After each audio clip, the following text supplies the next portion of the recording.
Hello दोस्तों, welcome to sigma learning. आज हम लोग पढ़ने वाले हैं हमारा फिजिक्स का chapter 9 force and laws of motion. और आज के हमारी इस वीडियो टॉपिक्स होंगी मोमेंटम, हमारा दूसरा टॉपिक हो रहा सेकेंड लॉ ऑफ मोशन, और हमारा तीसरा टॉपिक हो रहा mathematical formulation of the second law of motion. So let's quickly jump on to the topics.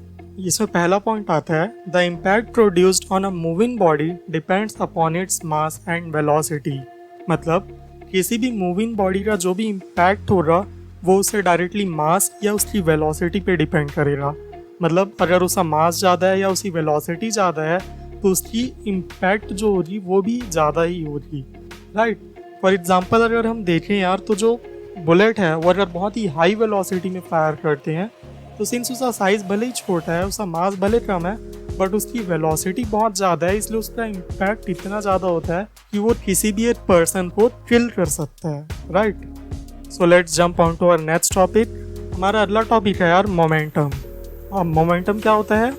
The product of mass and velocity is called momentum. It is a vector quantity. Its direction is same as that of objects velocity. मतलब जैसे velocity हमें पता है यार एक vector quantity है, तो किसी भी वेक्टर क्वांटिटी से अगर कोई भी एक स्केलर या कोई भी एक नंबर मल्टीप्लाई कर देंगे तो उसका रिजल्टेंट आता है वो भी एक वेक्टर क्वांटिटी ही होता है। इसीलिए अगर हम वेलोसिटी में जो कि एक वेक्टर क्वांटिटी है उसमें मास को मल्टीप्लाई कर दें तो उसका रिजल्टेंट जो आता है जिसे हम मोमेंटम बोलते हैं वो भी एक वेक्टर क्वांटिटी ही होगा। It is denoted by small p and its SI unit is kg metre per second. इस चीज़ का ध्यान रखना है यार, ये एग्ज़ाम में पूछा जाता है कि मोमेंटम का SI यूनिट क्या है या मोमेंटम का फॉर्मूला क्या है। तो मोमेंटम हम लोग निकालते हैं P = mv से। मतलब मोमेंटम की वैल्यू मास इंटू वेलोसिटी के बराबर होती है। हमारा अगला टॉपिक है सेकेंड लॉ ऑफ मोशन। अब सेकेंड लॉ ऑफ मोशन क्या स्टेट करता है? तो according to second law of motion the rate of change of momentum of an object is directly proportional to the applied unbalanced force on the object in the direction of the force applied। मतलब किसी भी object के momentum का change होने का जो rate है वो डायरेक्टली प्रोपोर्शनल हो रहा उस पर हम कितनी फोर्स अप्लाई कर रहे हैं और उस फोर्स को किस डायरेक्शन में अप्लाई कर रहे हैं। मतलब अगर वो फोर्स हम ज़्यादा अप्लाई करेंगे तो उसका मोमेंटम भी ज़्यादा चेंज हो रहा, और जिस डायरेक्शन में उस फोर्स को अप्लाई करेंगे उस पर डिपेंड करेगा। अगर हम उस फोर्स को पैरेलल डायरेक्शन में अप्लाई करेंगे तो मोमेंटम बढ़ेगा, अगर ऑपोजिट डायरेक्शन में अप्लाई करेंगे तो मोमेंटम कम होगा। फॉर एग्जांपल एक क्रिकेटर यार जब एक बॉल को कैच करता है तो वो अपनी हाथ पीछे खींच लेता है, like this one in the picture. यहाँ पे ये जो क्रिकेटर है ये इस बॉल को कैच करने के बाद अपने हाथ को पीछे खींच रहा है। इससे क्या होता है यार? इससे होता ये है कि उस बॉल की वेलोसिटी को डिक्रीज करने के लिए उसको थोड़ा एक्स्ट्रा टाइम मिल जाता है, जिससे उस बॉल का इम्पैक्ट कम हो जाता है। कैसे? जैसे अगर हम इस बॉल की वेलोसिटी को डिक्रीज करेंगे तो इससे उसका मोमेंटम भी डिक्रीज हो जाएगा, because momentum is directly proportional to velocity.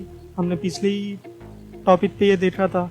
तो उससे उसका मोमेंटम डिक्रीज हो जाएगा, और उस मोमेंटम को डिक्रीज होने से उस बॉल का जो इम्पैक्ट है वो भी अल्टीमेटली डिक्रीज हो जाएगा, right.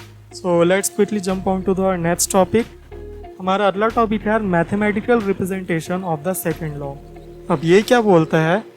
According to the second law of motion change in momentum equals to final momentum minus initial momentum. तो फाइनल मोमेंटम क्या है? Mass into final velocity. और इनिशियल मोमेंटम क्या है? Mass into initial velocity. तो यहाँ पे आ जाएगा change in momentum equals to mv minus mu, जिसे सिंप्लीफाई करने से आएगा m whole multiplied by v minus u, right. यहाँ से m कॉमन निकल गया।